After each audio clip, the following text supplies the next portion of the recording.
The first night. You have nothing to defend yourself with, you have nowhere to hide. However, you don't know this yet. All you know is that you can see loads of lovely, blocky trees, and perhaps a few brightly colored flowers. The cubes of earth beneath your feet undulate gently, forming hills and meadows. The bright blue sky presides over a vibrant world. You prance, quite content, through this place, taking in the strange vistas, noticing a desert in the distance perhaps. The weather holds, and you gamely climb the nearest mountain and marvel at the view. A broad savanna to the west, a thick jungle to the south, a vast ocean with a craggy shoreline to the north. The sun continues to move overhead.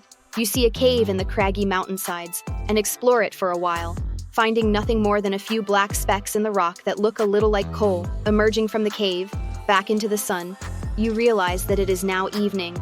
Said sun hangs heavy in the sky, orange and raw, and the sky above is beginning to darken.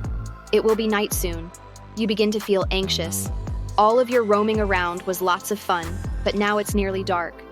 You've heard that the darkness in Minecraft is not your friend, and that monsters appear in the black of night.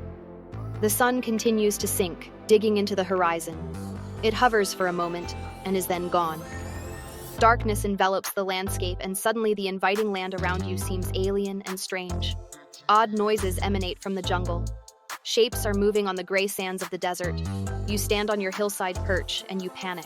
The first night in Minecraft is an experience that you will only ever have once. Eventually, you become accustomed to the game, and any attempt to relive that dreadfully scary time is undone by your experience.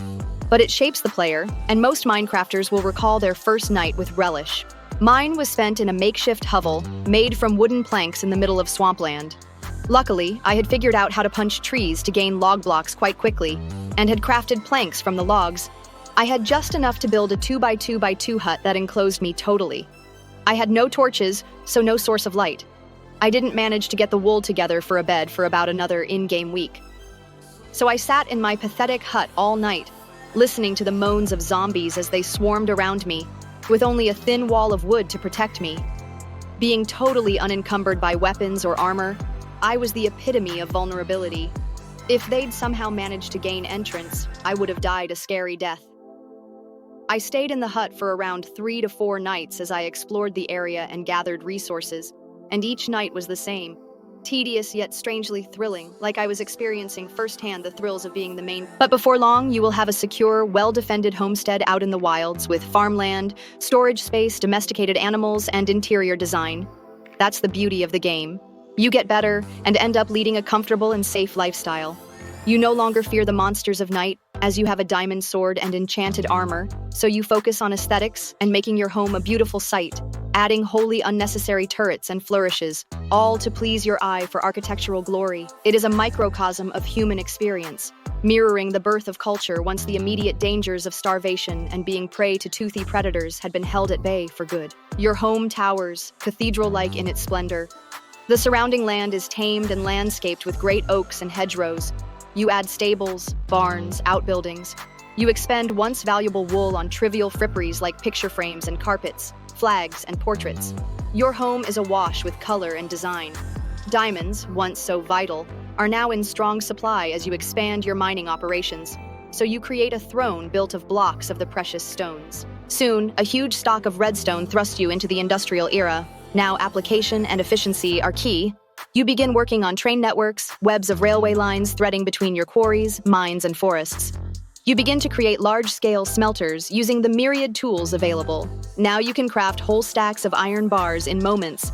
And those early days, spent desperately wandering caves searching for minute pockets of iron ore, seem long, long ago.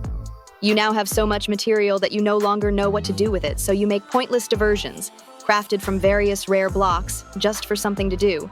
You build a vast skyscraper out of iron blocks and populate it with furniture, just to get some kind of use out of the gigantic stockpiles of stuff you are now struggling to store. Your cathedral home is disfigured by necessary extensions for all this rubbish, yet still you crave more, until you have utterly exhausted the world around you. The trees, the flowers, even the mountain is now gone. They have been ground up, used to make other things. You stand in a desert of your own making and despair.